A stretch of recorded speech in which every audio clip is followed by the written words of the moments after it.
Amazon is massive and has no shortage of creepy crawlers, scary stories, and strange discoveries. So even though the last video had me shaking off imaginary bugs for days, of course I had to give you a part 2. To start us off today, we have the recent discovery of what appears to be a valley of cities located beneath the jungles of the Ecuadorian Amazon. In early 2024, scientists were overjoyed to have stumbled across evidence of these cities as they validated over 20 years spent searching for the remains of ancient civilizations within the Amazon. The ruins were located using light detecting and ranging technology to scan beneath the bush of the forest, which revealed over 6,000 rectangular structures made of compressed earth, as well as ancient drainage systems and sophisticated road networks connecting at least 15 different distinct settlements within the valley. The ruins located are estimated to be around 2,500 years old and are said to have been home to tens if not hundreds of thousands of peoples from the Quilimop and Upano cultures. While there is not much else we know about this new discovery, scientists are eager to continue their research in the area. But I have to ask, do you guys think this might be the lost city of Z? Next up, we have the Brazilian wandering spider. Here we go again. This incredibly dangerous 8-legged arachnid's body measures in at just about 3.5 centimeters, 1.4 inches, and has a leg span that can reach up to 15 centimeters, almost 6 inches. The animal is nocturnal, preying on small insects and big ones, and amphibians and mice, along with other small mammals. Brazilian wanderers have a jump distance of over 1 foot, and they use this, along with their speed, to find, track, and pounce on their prey. And when this happens, things get dark. The spider bites down on its prey with its sharp fangs, injecting them with its potent venom and leaving them powerless in their fight for freedom. So, just how bad is this bite? Well, it's pretty bad. When the Brazilian wanderer decides to bite, which it does when hungry, startled, or defensive, the venom released affects ion channels and chemical receptors in the unlucky recipient. This can cause incredibly painful hour-long erections in men, as well as loss of muscle control, severe pain, and difficulty breathing in both men and women, which can and has led to death due to oxygen deprivation. And even when a bite victim is given an antivenom, it can still take up to a week to recover from this excruciating pain. Also, they lay up to 1,000 eggs at a time, so do with that information what you will. That was fun, right? Well, let's do it again, because next up we have the golden poisonous dart frog. Cute, right? Well, kinda, I guess. I mean, how cute can something really be when just brushing against it has the potential to put you in contact with enough poison to take down a full-grown adult in a matter of minutes? Nicknamed the terrible frog, it is said that an amount of poison equivalent to just 2 to 3 grains of table salt is enough to cause fatality in humans. Luckily, to date, there have been no recorded cases of human fatality caused by these guys, but less luckily, there has also been no antidote created in the unlikely case of contact either.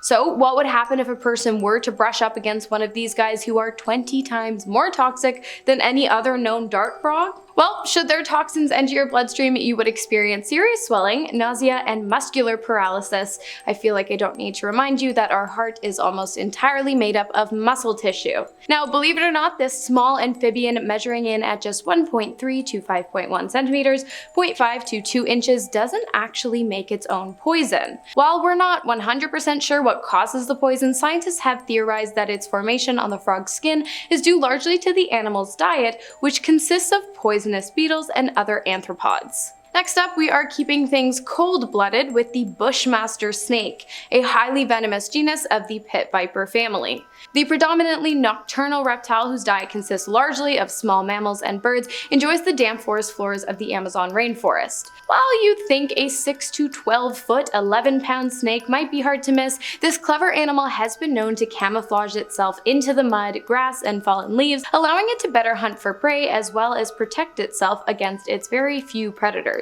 The fangs of the viper work like hypodermic needles, administering some of the deadliest snake venom in the world on demand when the cold-blooded creature decides to bite down on its prey. The venom, which works quickly to take out the animal's various prey, has horrific effects on humans. When the venom is injected, it quickly enters the bloodstream, causing vomiting, severe abdominal pain, diarrhea, sweating, low blood pressure, slowed heart rate, incoagulable blood, and shock. Luckily, there is an anti-venom available for this snake's bite, but even still the symptoms are known to last up to 24 hours.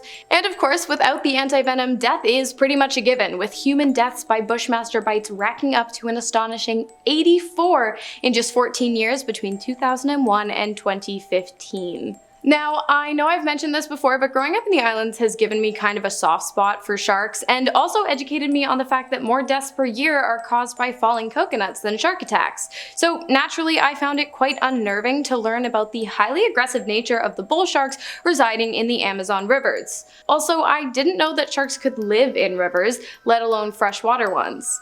Well, apparently while there is a general rule that sharks are only able to exist in bodies of salt water, it appears that the bull shark is somewhat of an exception.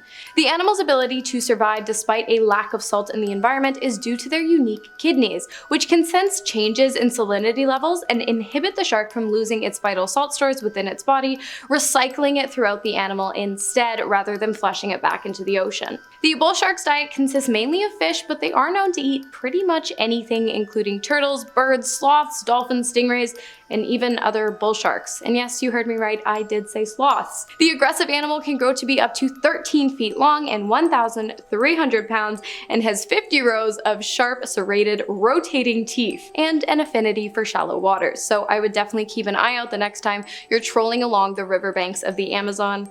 I'm just saying. Next on our list, we have the discovery of significant and significantly large man-made ditches that predate the Amazon, a discovery which raises many questions about how ancient civilizations lived in conjunction with the forest. The ditches found were a variety of shapes, straight, square, and ring-like, and while their purpose remains unknown, scientists have come up with a few theories, including defense or drainage systems, or perhaps religious practices. Using soil samples taken from sediment cores, which are pretty much just like sticking an apple core into the earth and then pulling up the sediment in perfectly kept layers, scientists were able to determine that the ditches and rings would have been made between 2,000 and 3,000 years ago, when the area had a much more savanna-like climate. Not much else is known about these mysterious rings, but because I feel like I can read your minds, I have to ask, what do you guys think? Ancient civilizations or aliens? Next up, we have the massacre of the Sapanawa tribe's people that occurred in the Amazon in 2014. The formerly uncontacted tribe, located along the border of Brazil and Peru, suffered much devastation, forcing them to come out of isolation in order to seek help from the Brazilian government after a series of killings were committed in their village, most likely by loggers and substance traffickers. The two invasive groups have become the primary reason for many tribes deciding to break their vow of silence with the outside world, as they fear for their safety as well as the safety of the forest that surrounds them. While the tribe did not wish to come out of isolation, they felt as though it was their only option. But they do hope that one day, with the assistance of the government, they'll be able to return to their lives of solitude and once again feel safe in their forest home. For this next one, we're taking it back to nature with the South American rattlesnake, another highly venomous pit viper species native to the Amazon rainforest. The rattlesnake can range from anywhere between 1.5 to 1.9 meters, 4.9 to 6.2 feet, and they are found enjoying the tropical grass lowlands of the Amazon. While the animal mainly feeds on reptiles, rodents, marsupials, and other unidentified mammals, unfortunately it has been known to be highly volatile, lashing out at human passerbys as well. The good thing is, most attacks come with warning signs, a raised head and body posture, as well as continuous rattling of its tail. When the snake does bite, however, venom injection is almost instant, and if its victim does not receive adequate treatment in a timely manner, death is pretty much a bona fide guarantee. The venom is made up of a mix of hemotoxins, myotoxins, and neurotoxins, and while it's pretty gnarly stuff, there is actually an upside to it. In recent years, scientists have actually figured out a way to isolate certain properties of the South American rattlesnake's venom and have been able to use them to synthesize a vaccine for HCV, hepatitis C, which is the leading cause of liver disease in humans worldwide. So I guess it's not all that bad. Next up, we have the Amazonian red-bellied piranha, whose bark is most certainly way more surprising than its bite. I mean, we all know you shouldn't stick your finger in a piranha tank, or Darla's mouth for Finding Nemo fans, but did you know that this specific species of piranha is also known to produce a bark-like sound to warn predators from entering into its personal space? The red bellies can grow to be up to 15 inches, 38 centimeters long, and their upper and lower rows of teeth are off-centered so that they can work together almost like scissors to cut apart their prey. With a bite force equivalent to 30 times its body weight of 3 to 7+ pounds, it's no wonder that their teeth sometimes get stuck in the bodies of their victims after attack. But no worries, these guys are known to regenerate full sets of teeth in just 100 days. They enjoy a diet of fish, insects, worms, crustaceans, and sometimes larger animals, but generally won't attack humans unless provoked, which I don't recommend doing. And if for some reason you're worried about the numbers of the red-bellied piranha dwindling anytime soon, I will ease your mind and let you know that not only is the species thriving, but females of the species can lay thousands of eggs at a time, so I think it's safe to say that they are all good in that regard.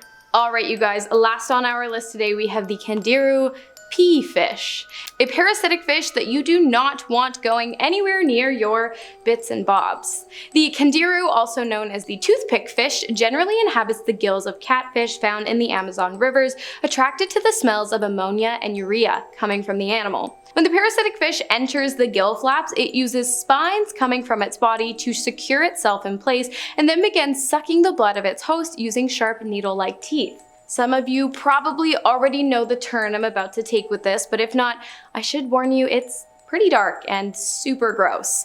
Not only have these fish been known to swim in the small orifices of other fish, but on rare occasions, confused by the scent of urea coming from humans, they tend to take a wrong turn and end up somewhere they are most definitely not welcomed. The male urethra. I'm gonna spare you the description of what happens once they get up in there because I think you get the picture, but just know it's an incredibly painful experience that requires a very invasive procedure to rectify. So, you know, stay safe out there. Alright you guys, thank you so much for coming along on this kind of gross journey with me today. Lots of twists and turns, but as always, I'm super grateful to see you stick around. I'm your host, Hannah Thompson, and I will see you in the next video. Incredibly painful, hour-long, can I say? Okay. Most, oh, you're right. Okay, thank you. The formerly the